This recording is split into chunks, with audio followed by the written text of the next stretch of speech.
Boldwood presents The Wheelwright's Daughter, written by Eleanor Porter, and read by Catherine Press. The moral right of the author has been asserted. This performance is owned by Boldwood. Near unto the place where Lug and Wye meet together, eastward, a hill which they call Markley Hill, in the year of our redemption 1571, as though it had wakened upon the sudden out of a deep sleep, roused itself up, and for the space of 3 days together moving and showing itself, as mighty and huge and heap as it was, with roaring noise in a fearful sort, and overturning all things that stood in the way, advanced itself forward to the wondrous astonishment of the beholders. William Camden, Britannia, 1610. Chapter 1. Markle Ridge, 1570. We would sit on the ridge, Sunday afternoons. On bright days, the shadows of the cloud sauntered over the fields bigger than churches, with no weight or noise at all, making their way wherever they wished, and no one to stop them, not night nor hunger. "Look, Owen," I would say, "there's the whole world lapping at our feet." And he would believe me. Often the men would be at the butts by the chapel, practising with their bows, and sometimes in the summer there'd be dancing. Though like as not we'd be down with them then, watching the boys vie to dance with Aggie. They passed me by, spiky Martha Dineley, skulking by the hedge. But that was no matter. Owen was as handy for a partner. Once in the set, you take what hand is offered you. I love to dance. I love the whirl and the stamp of it, especially in the open air, with the line of the hills steady above and around you like a mother's arm. The boys could go hang. They laughed at me because I had a way of closing my eyes to my partner, of being alone with the fiddle and the steps. One time Jacob Spicer put out his foot to trip me as we weaved the black nag. The grass bounced me back and I laughed in his face. Then I grabbed Owen's hand and we ran off towards the slopes. We didn't look back till we were out of breath, till the crowd was none of them bigger than my thumb. How close we danced to the graves, I remember thinking. I did not like the thought. So I turned away to the hill that sat heavy and still, like the frame in one of the paintings at the hall, bounding the scene and fixing it forever. If I close my eyes, I see the picture. Folk around the chapel at their jigs and talk, me and Owen running up the slopes, with the ridge and fields piled about us. It was all I had known since I was a tenderling, when my grieving father had brought us here. Every day I trotted after my grandmother, and she taught me the names of plants and how to use them. It was only after we had laid her in the earth that I began to notice the world and our footing in the village. I was unhappy, but my unhappiness felt as familiar as the red soil that lined our nails and stained the hems of our garments brown as old blood. I dreamed of escaping the fields and flitting over the horizon. I had no sense that the horizon itself would fall, that I might bring it down. When I think back, I don't know where to begin. The slip did not happen all at once. There was some pulling at the stitches before the cloth gave way. One night in the last month of the year, I lay down in my bed and called on my dead mother, and woke to the noise of a terrible rending. I threw on my cloak while my father lit a lantern, then we hurried outside.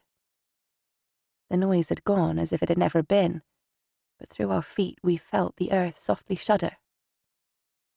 The wind blew out the lantern, and we saw it, the road ripped open. The earth itself had come undone. I felt in my heart at that moment that I was answerable for this undoing of the earth. I had picked at the threads, and they had come loose. A curse unpicks God's work. That's the truth of it. Words pelt out of our mouths, and we think they are gone when the sound dies, But they are not. They hang in the air or puddle at our feet, biding till they can start their cankering. Some trickle into the earth itself, joining whatever evil lingers there. Some flow back to the sayer, smiling as they sour the blood. That autumn was full of rain and cursing. My father's cursing as he blundered drunk through the workshop, marring his work, and my curses that I threw at the air and at my neighbours. The curses I called out in the chapel. It was November. Accession Day, the 12th since our Queen had come to the throne. Owen and I had gone up to the ridge to watch the world and get away from our fathers. The chapel bell rang out the holiday, but there was no chance of dancing. The ground was too wet. Besides, Father Paul did not like it. Owen pointed him out below us, hopping between the men. "Ain't the father like a great black fly, Martha, like a fly on an apple?" And he pulled himself tall and straight, and put on a grim face like the priest and began to ape the sermon. "There is a worm, mark you." "I mark you, Father Owen." "Mark me, there is a worm. It curls around your heart, it creeps through your veins, it is eating away your flesh." "You've got him, Owen, word for word." "Silence! Do you think yourself handsome? Do you think yourself fine? I tell you, the worm is within you. You are riddled with decay." He raised his arms just as Father Paul did and lifted his eyes to heaven. "Oh, Owen, Owen, the devil will have you!" But I could not stop laughing. I did not like the priest, though Aggie and the other girls called him handsome, with his fine hair and his beautiful clean hands. It was true that his voice was like music. It mixed itself with your own breath, with the rise and fall of your chest. The words of the Bible tasted rich as sweet pastry when he spoke them. "By the waters of Babylon," he said, and I repeated it over and over. It did not matter what it meant. The words had melodies in them that promised like a dream of gold. If I had been bolder, I should have liked to talk to him about the verses. If I had been somebody else's daughter, he might have looked kindly on me. But I could tell he didn't think much of my soul. My father wanted none of him. He scoffed at the priest's flapping arms and declared that he fed off the rottenness he railed at. He said it low, of course, but I feared how his tongue might work loose in the alehouse. When I'd done laughing at Owen, I looked down for my father amongst the men, but there was little point. He'd have been on his way to the tavern by the cockshoot an hour or more since, intent on losing all his wages on slide thrift and dice. No doubt Father Paul would have nosed out Walter Dinley's absence and noted it on the tables of account that lurked behind his pale eyes. I took Owen's hand and pulled him further along the top of the ridge. Winter was not here yet, but it was gathering, giving a thickness to the clouds. The land was brown and grey, clagged with the recent rains. Come St. Agnes Day, there would not be enough food. We sat down on Green Hill, and Owen huddled close to me to keep from the bite of the wind. He stood as high as my shoulder now, but he was nothing but bones. It struck me that, at 8, he was the age I had been when he was born. My grandmother had helped at the birth. I had stayed below with Aggie. We held hands when her mother screamed, and we tried not to catch her father's eye, for he scowled at the fire as though he wished to beat it with his fists. "My baby brother," Aggie said when the women shouted that a boy was born. My brother too, I thought, when they let us see the baby and he reached out his tiny hand and grasped my finger. We recognized each other, even then. "Look, there's my father," Owen said now, pointing down at the archers, though they were too far off to make out clearly. Sure enough, one of the figures would be Richard Simons, doing his duty. No cursing at the tavern for him. He'd be straining at his bow, his mouth a thin, grim line. He was a worthy man, everyone said so, But his wife was with child again and likely to lose it, as they had lost all the others, save Owen and Aggie. And it was a miracle Anne Simons had not gone too, her body wrung out with bearing and nursing, and the line of small graves in the Lytton. Below us lay the straggle of the village, and the lane that led to the hall where Sir William lived with his grown-up daughter. Most of the land belonged to them, most of the people too. We could make out the lines of Miss Elizabeth's beautiful garden, with its patterns of clipped hedges that in the summer were filled in with roses. It seemed only a jump to those paths, to where the gentry walked between the blooms with little steps, stooping to breathe the scent on summer nights. Owen said that if he didn't get sent to school, he should like to be a gardener at the hall. He'd bring me a rose every day, he said. He'd tuck it under his doublet so they wouldn't see. You get pricked by the thorns, I said. You couldn't bear it. I could too. You don't know what I could bear, Martha. He was put out, so I smiled, patting his hand. But then I looked at his thin, delicate face and felt afraid, and turned my gaze away. Past the hall, the land stumbled onto the great, straight road that the Romans had built. The road that leads to Gloucester, where a vast cathedral lifts itself up to heaven and tall-masted ships jostle at the docks. One day I was going to follow the road all the way there, just as my mother did. She was sent for to be a servant in a great house. My father said she was dark like me, but beautiful. When I got to the city, I would find the house where she worked, and the lady would open her door to me for the love she had borne my mother. In spring, just as soon as the days grew long again, I would do it, and the red clay would fall off my boots with every step. When I was rich, I would send for Owen, and together we would buy oranges. The vision was so strong, it was a while before I noticed him tugging at my sleeve. Martha, quick, there's Harry Stolly coming up, with two of the others. They said after the service, as they were looking for you. Harry said you'd put a curse on him. It was a scrap of nothing, Owen. All I did was pass a note to him on the way to chapel. That's all. Don't look at me like that with your big ninny eyes. He deserved it. He said my father plucked my mother from the stews. You should have let it pass, and that she died of a pox from an Irish sailor. But what if he shows Father Paul your cursing, written your own hand like that? Let him.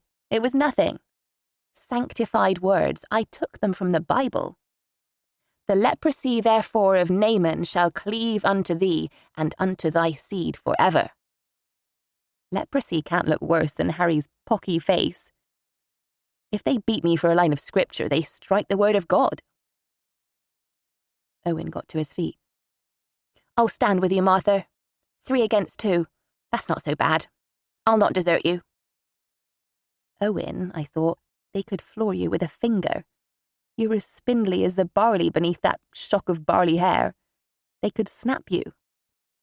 I know you'd never desert me, ninny, I said, and I'll never desert you neither. But go on home.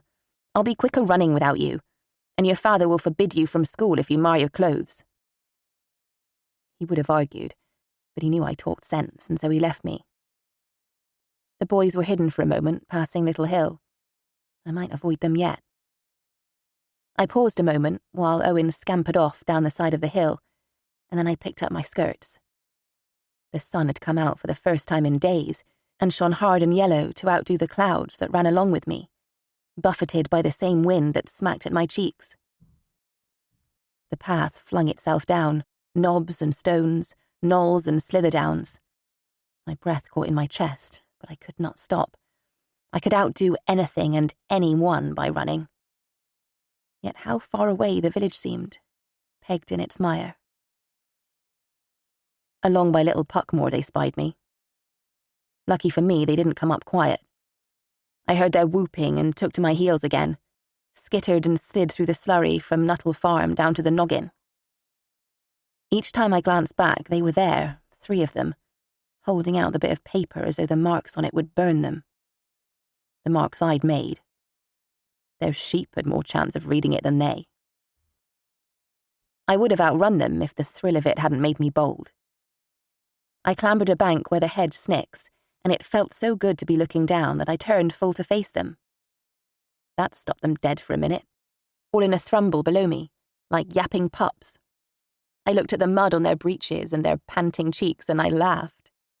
"How are you feeling, Harry? Takes a while to come on, you know. You better not go to sleep. Little by little you'll feel it, like goblin nails scratching at your skinny legs, reaching up till they get your skinny throat." "Damn you, Martha Dineley. Damn you and your devil's marks," he shouted back, pop-eyed, pointing at me so that I stepped back in spite of myself, till I felt the hawthorn pricking at my neck. He took heart then, seeing me bade into the hedge. "I ain't afraid of you. Your mother got you in a ditch. You ain't nothing but run off. You take this paper back, or else we'll stick it down your throat. Maybe I'll have myself a look if you're just as brown underneath that kirtle." That set them all grinning. Gorrel-bellied striplings. Their chins were as hairless as a plucked turkey's arse. My mother was a white dove. Nothing of their filth could touch her. "I've got a little doll of each of you," I said, as I edged sideways towards the gap, heedless of the thorns snagging my cloak. "I made them out of tallow and straw. You say that again about my mother, and I'll put a flame to them tonight." Harry blinked at that all right. The other two tugged at him. I had no call to be afraid of them, I thought. They were clowns, no different from the clay that caked them. They'd never dream higher than a hedge. I sucked up, leaned over, and spat. All at once they went for me, scrambling up the bank. But I was through, into the field. The turf was sodden, waterlogged. More than once I was near sent sprawling, but I knew the chapel was not far. Every step brought me closer. I was a good half-chain clear when I reached it. They came up as I wrestled with the great oak door, but they daren't grab me, not there. I turned to grin as the door swung open, and a great dollop of mud hit my hair and slid slowly down my cheek. "Lady Muck!" they shouted. "Your mother kissed the warts off peddlers. You'll be going down on your back in the dike soon enough. Ain't none of your writing will help you then." Then I was the other side of the door, held safely by the thick stone and the silence. Chapter 2. The Chapel. My heart was pounding. I told myself I should not have run. The year before I would not have. The year before I'd have turned and fought. But now my skirts felt too long for fighting. And there was something else. I didn't like a beating. No one did, though I'd known plenty of them. But for the first time I felt a different kind of fear, that they might not stop at beating. Quite. Some of the sludge had dribbled into my mouth, so that my tongue rubbed on grit and earth. I could have retched, it was so bitter. No amount of spitting cleared the taste of it. Before me, still and solid in its holiness, stood the cross of our Lord. Wherever I stood, it reproached me, so I came and kneeled before it. I closed my eyes. It was in play, I argued. They had no business to speak of my mother so. She could not defend herself. Next time I would copy them out a prayer. They would not know the difference anyway. All letters were magical to them, and I'd laugh to see them shake and holler at a blessing. "Forgive me," I said, and opened my eyes. There were the arms of the cross. I could not be forgiven, they said. How could I be, when my prayer was filthy with plotting? It would soon be night. The pretty colours thrown by the west window began to fade and shrink back into the glass. I wished that I could hold them, reds and blues and yellows, take them back across the wet grey fields to the dirty lane, where the rain and the thatch dripped into the raw November filth. All along the lane the shutters would be closing. It made little difference. The windows let in small light, and there was no colour to look at anyway, except in my father's face. My own eyes were brown and green like the hawthorn, or the chapel yew, but my father's eyes were blue, bright as the Virgin's robe in the window. They made folk think of empty sky, of tales of the seas, of distance.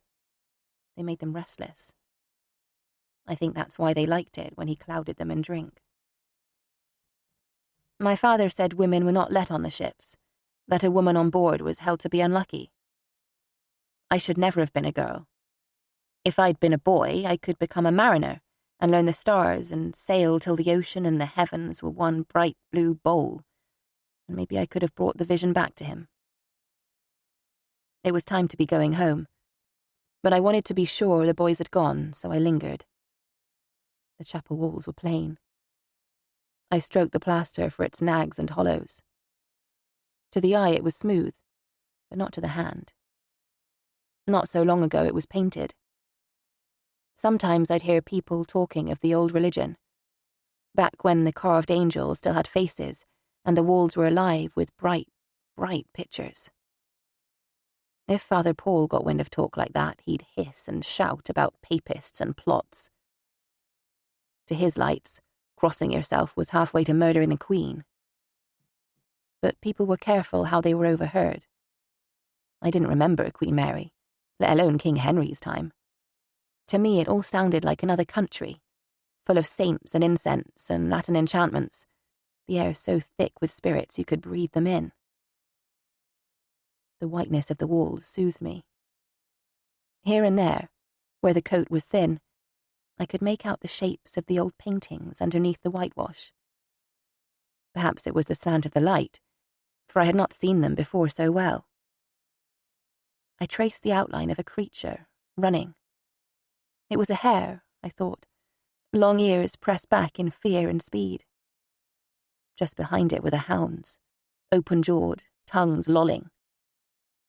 Poor hare. Was it glad when they came to paint it away? It must have been so tired with running. Or it may be that the hunt had never stopped, and this was why it was coming back now, through the white. The hare hoped it might still be free. Was the whiteness freedom? It was very pure, but it offered nowhere for the hare to hide itself. The walls were full of ghosts. I glanced around. There was no one to see me if I stepped up to where the Bible lay and touched it. I laid my hand on the open page and traced the letters with my fingers. They thrilled me. My grandmother told me a story once, of a door in a mountain that opened into fairyland. And when she told it, my father laughed and said it was a story about reading. I didn't understand him till he taught me letters, and felt how it was to step through the lines into a different world, one I could walk freely in. The boys were right. There was a magic in the letters. They were like the colours that the chapel window sent dancing across the floor. The Bible was open at Hosea. It was getting too dim to read, but I made out the words, just. The high places of Avon, where Israel doth sin, shall be destroyed. Thistles and thorns shall grow upon their altars. Then shall they say to the mountains, cover us, and to the hills, fall upon us. How strange it was that all of our past and our future, the running hare and the hills themselves, should be clear and known in a blink of the Lord's eye, and that they should be gone again as quickly. I saw it clear as day, the hills tumbling down like the walls of Jericho. Yes, I thought, there's not one I would miss, barring my father and Owen, and Owen's sister Aggie, I suppose. As to the rest, their minds are earth already. They might as well have done with it. I traced my finger over the text. Cover us, I repeated aloud. Fall upon us. The words echoed into and around the dark recesses of the chancel. I had not noticed how fast the night had come in. There was something moving in the shadows of the apse. A bat, perhaps, or a bird thinking to roost. Then a light was struck, and I gasped, for it was no bird, but Father Paul advancing towards me, holding a candle that sent his shadow craning over the walls. He paused while I stepped quickly down, but he did not take his eyes off mine. The flame lit up the thin line of his mouth and glittered in his eyes. For a while he said nothing. Then he pressed the candle towards me till I could see nothing else. "Look how the fire likes you, Martha. You and he will spend time together by and by, is that not so?" There was a sing-song in his voice that frightened me. It sounded gentle, but I felt that it was not. "Whom do you call on, Martha? Did you come here to pray?" I found my voice at last. "Yes, Father," I whispered. He put the candle down and peered at me, resting his hands on my shoulders. I'd rather have faced any number of boys than him. "Did you, Martha? Did you in truth?" "No, Father." "But you need to pray, Martha. The devil is looking into your soul, and he thinks he might find a home there." "Ha!" And with a strange smile he jerked his long, thin nose this way and that in the half-dark around my head. "Do you smell it, Martha? Do you smell it?" "What should I smell, Father?" He was performing, but I felt no temptation to laugh. I could feel the mist of his breath on my cheek. He stood for a moment regarding me. Then all at once his face twisted in disgust. He picked up the candle and yanked my head towards it until my hair singed and stank. "It is the smell of burning flesh, girl. It is a little wisp of hell. You must cast it from you, Martha. You must ask mercy of our Redeemer." Just as I was sure he meant to burn my scalp, he pulled my head away and tilted it so that I had to look directly up at him. His eyes peered right down into my soul. All was laid bare to him. I was sure of it. All my blackest thoughts. He glowed in the candlelight. But beyond the light, the dark pressed close, and I stood in that darkness. When at last he let me go, I was unable to step away. I was all confusion. He began to trace his free hand slowly down my forehead. He still said nothing, just stared at his fingers as he drew them down across my lips, my neck, my bosom. "So much sin," he said in a queer, thin voice. "How I have prayed for your soul, Martha Dineley." His fingers pressed like a burning rod against my breast. Then he was at the door, opening it, ushering me out, his voice brisk, normal. "Tell your father, when he is conscious, he must come to church next Sunday or be fined. I will brook no more excuses." The message had to wait, for it was hours later that my father reeled in, chuckling as he flung himself into his cot. He reeked of the alehouse. We had little bread, but it seemed he had money enough for ale. 3 days his tools had sat idle in the workshop, though there was a carriage out at Helen's waiting for its wheels to be mended. "He's finishing work over at Checkley," I had told their man. "He'll be over as soon as he's back." They would not wait much longer. The clutterbucks at Putley would take on the work if they hadn't already. They'd do it quick, too, turn it around in a sneeze. What were we to eat if my father did no work? He talked as he slept. By day, it was hard to eke words out of him. A week could go by without his saying barely a word to me. But night unstoppered him, and he'd converse with the darkness for hours. When I was younger, I'd creep over to listen to mutterings like these. Occasionally, words rose up out of the early life he would never speak of. "Oh, but she's fine, Johnny, fine as a swan," he'd cry out, "for all that she leans to starboard." And I'd picture the docks and the great river pouring out into the world, my father free of muck and brittleness. There'd been times when he'd suddenly speak of my mother, so that my heart yearned in jealousy and longing for them both. "We too, Bessie," he'd say. "We too." Or else he'd say things I didn't understand and knew I could never ask him. "Oh, not let them, Bessie. By God, I'll plant a chisel in his head. From habit now, I strained to listen. Damn your eyes, he was saying. Damn your eyes, William Nesbit, you tinker's whoreson. I turned to the wall and tried to think about the lights that had washed over my hands in the chapel. Red, blue, yellow, pink. Above me, rain trickled from the eaves. Chapter 3. In the schoolroom. Next morning I got up before dawn. My father had given over mumbling and was snoring instead.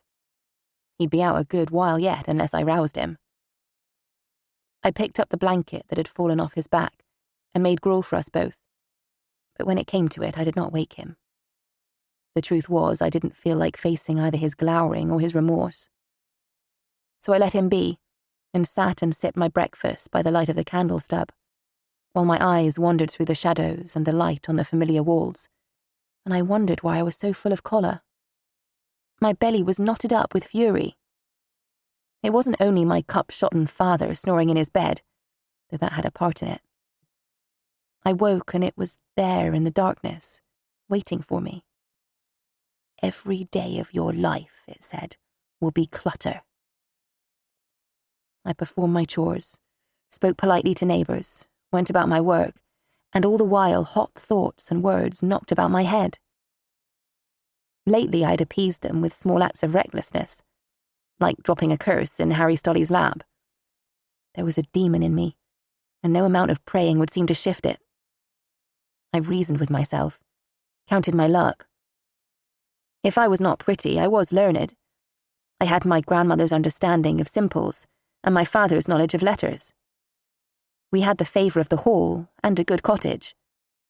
There were quite a few ready to say it was too big for one man and his daughter, with a workshop where only the dust moved for days at a time. Our neighbour, Widow Spicer, was crammed into 2 small rooms, with her son grown nearly a man and her penniless sister newly arrived to live with her. I should have been glad of what I had, I knew, but I was not. I stared at the stain on the wall left by the evening candle, which would not come off, but only seemed to get worse with rubbing. How was it, I wondered, that light left a smear of the dark behind? Perhaps darkness left its mark in us, too, when we stood in the sunshine. Perhaps behind the borrowed light our spirits were black with tar and grime. How could anything be pure and good? From out the back a cock crowed. The day was getting on. There were already people in the lane. I collected my things, nudged my father on the shoulder, and quickly stepped out before he could halt me.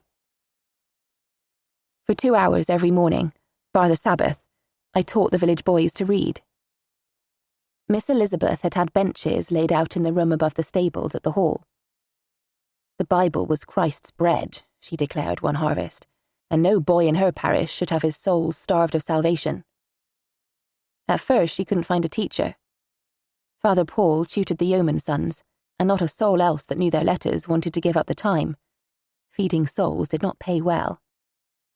She tried to persuade my father, but he'd convinced her that he did not have the temperament.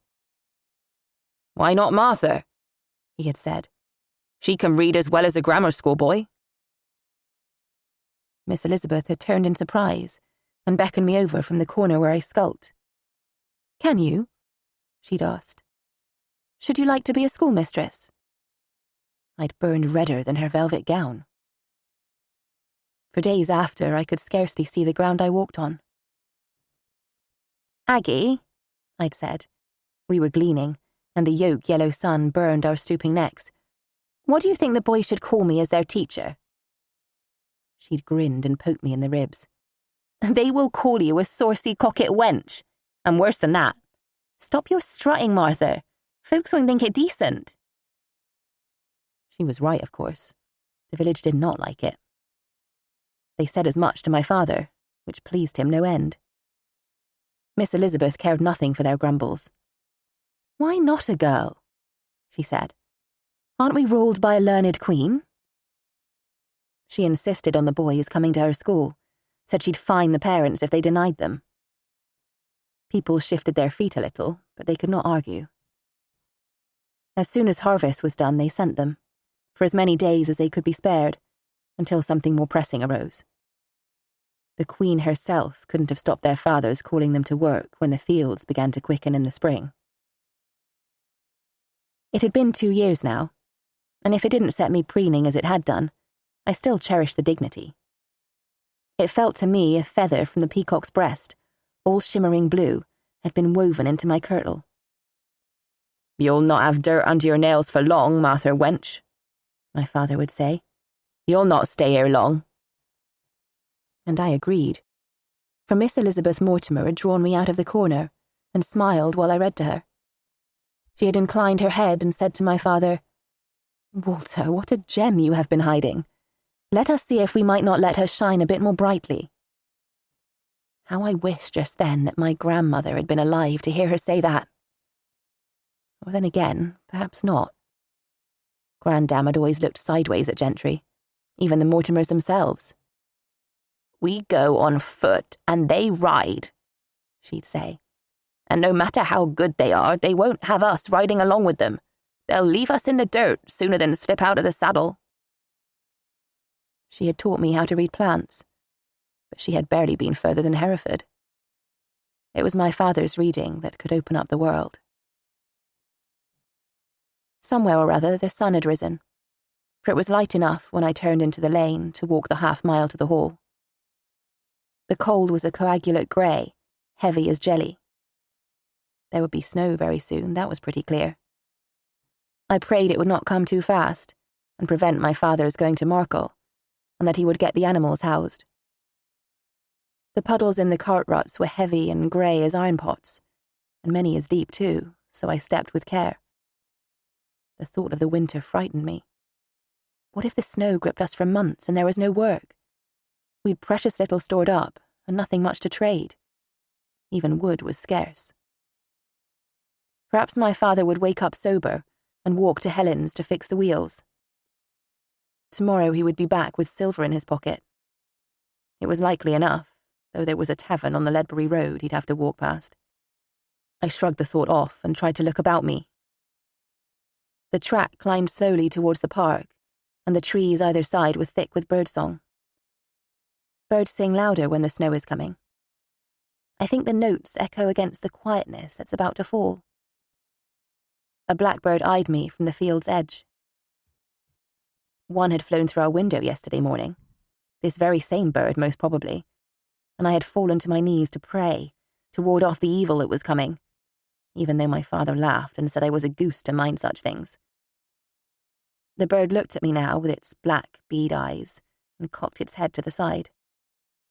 When I did the same, the air whispered colder on my upturned ear, but I still saw only what lay just before me.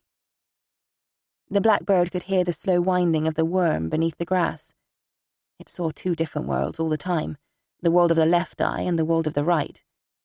Who's to say that all that is to befall us isn't threaded through what a blackbird sees and hears? I was looking at the blackbird as though he might tell, but then a familiar voice accosted me, and he startled and flew off. Widow Spicer had come up behind me. I forced a smile and bobbed. "Good morning to you, Martha. Why ever you mopping and mowing like a mad thing? You certainly look well pleased with yourself. Although I don't know what there is to smile about with the sky so heavy, unless it's a piece of wickedness. And how is your father this morning, my girl?" "Well, in God's mercy, thank you kindly," I lied. The widow took in washing for the hall, but her tongue found and spread whatever dirt it could far quicker than her hands could scrub and launder. She looked at me slowly and drew in her breath. "I am glad to hear it. Glad to hear it indeed. He was certainly well last night. The whole village could swear to it, although God's mercy had little to do with the song he was singing. It's lucky for you Sir William lends Walter Dinley his protection, or it's likely come Lady Day you'd be asked to skip. You'd best tell him be careful.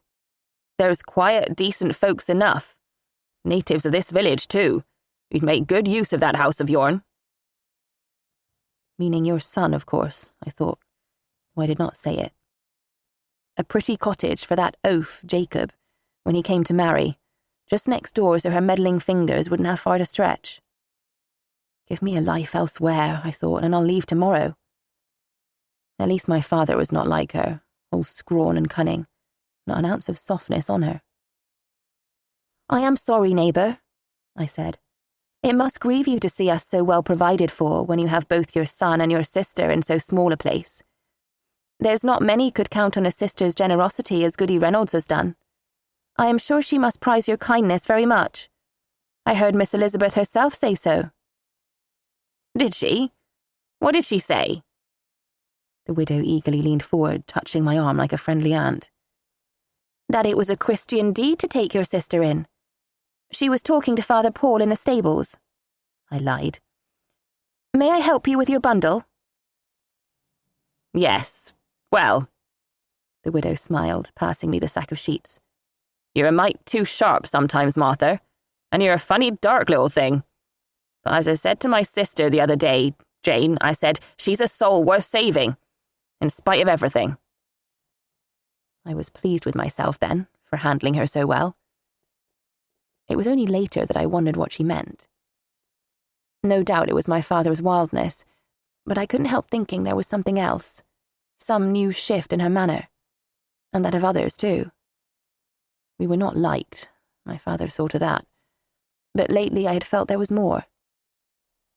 Harry Stolley had played free with my mother's name, there in the street where people heard, and no one had stopped to cuff him. Something had changed, but what it was I did not know. When I reached the schoolroom, there was no woodstack.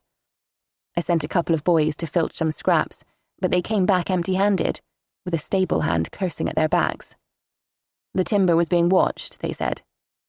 It had got to such a price and scarcity that Sir William himself had sworn he'd bring down the law on anyone snapping off so much as a twig from his woods. It's true and all, Ben Ladding piped up. My pa's always had what he wanted from Horwood and welcome. But last week he was beat off. Sir William's had enough of thieving, they told him. Said he should be thankful he wasn't taken to the pillory. My father says there's not been November rain like this since King Henry's time, even longer. Pentelow Brook has become a river. The bridges over by Sollers Hope have gone. I set them to working then, or I tried to, chalking out letters on the slate. Most of them fidgeted or ignored me, however much I cajoled or threatened. They had no use for letters and no fear of the rod either. They were used to that. Miss Elizabeth would come and test them, and for each that could read the Bible verse she showed them, she promised to pay me an angel. An angel for a saved soul, she would say, with a small laugh, because it was as close as she ever came to a joke. Near 2 years of teaching, and I'd only held the silver angel in my hand the once. It felt good, but my Owen was worth more. He spoke the verses clearer than a priest, 8 years old or no. From the first day he had worked at his writing sternly, as though it were a hound he had to train, and now he was master of it. Often I would let the others play at bones, and Owen and I would sit together reading from the books Miss Elizabeth lent to us. We copied lines and songs to scare away the nightmares that came to visit him at night. Miss Elizabeth called him gifted. She wanted to send him to the cathedral school in Hereford, but her father would not pay, and no one else had been found to offer. I told myself I wanted him to go, and I did too, but there was a part in me that could not bear the thought of it. Halfway through the morning, and the boys were snarling through the alphabet. I couldn't blame them. The cold had taken our feet and hands. They could barely feel the birch on their palms when I struck them. It was unbearable to be so still. They would have run off if they dared. Instead, they looked at me with stupid resentment, stubborn as the donkey Goody Reynolds had brought with her when she came to live with her sister, though it did no work. A shadow fell across the doorway, and the boys looked up. Jacob Spicer walked in, hesitantly, holding his cap. Mistress Elizabeth has given me leave to come to the lessons, Martha. Days when work's not so heavy, seeing as I'd like to learn myself. Very well, I said, and pointed to the back bench, next to Ned Stolley, who if he got to the end of the Lord's Prayer would be doing better than a stolly ever should. He looked confused for a minute, but there was nowhere else to sit, so he had to perch on the low bench, knees almost up to his ears. The boys laughed, and I couldn't help smiling too as I stood over him with a slate. Jacob Spicer, who'd stood with the other boys all last year and curled his lip if I passed him on the road. I remembered the dance 2 years back, when he'd put out his leg and tripped me, while his mother looked on and said nothing. "Well, Jacob," I said, handing him Miss Elizabeth's book, "I am sure you can't have grown so tall without learning something, so why don't you show us what you know?" I pointed to the passage that Owen and I had been reading. "The chief element of happiness is this, to want to be what you are." Jacob took it and stared at it a long while. The boys began to nudge each other. "Here, Robbie," I said, poking a boy on the next row. "Help Jacob with this first word." "I know that," said Robbie. "That one's easy. It's the." Jacob reddened and bent down further over the book. "You're supposed to read it," I laughed, "not wipe your great red nose upon it. Do you not know anything at all?" He sprang up and kicked the ridiculous bench, sending Ned reeling in the dust. For a moment he loomed over me, furious, and I stepped back a little, in case he turned and swung a clout at me. But then he straightened himself and narrowed his eyes, thrusting the book back into my hands. "I beg your pardon then, Martha," he said. "It was a foolish wish." And he turned and left. The boys went quiet, and did not need me to shout at them as I did. Clowns are there to be laughed at, I said to myself, but I didn't believe it. Through the open window slit, I watched him walk out into the yard. I thought to call him back, and ran down the ladder after him, but by the time I reached the doorway, he was the other side of the yard and striding off towards the Warrens. He might be the dolt next door, as father called him, but I had no right to talk to him as I had. I'd forgotten how he had grown into a man. As I turned to climb back up, I noticed a box of apples I'd not observed earlier. There was nobody about, and so I took some up in my skirts.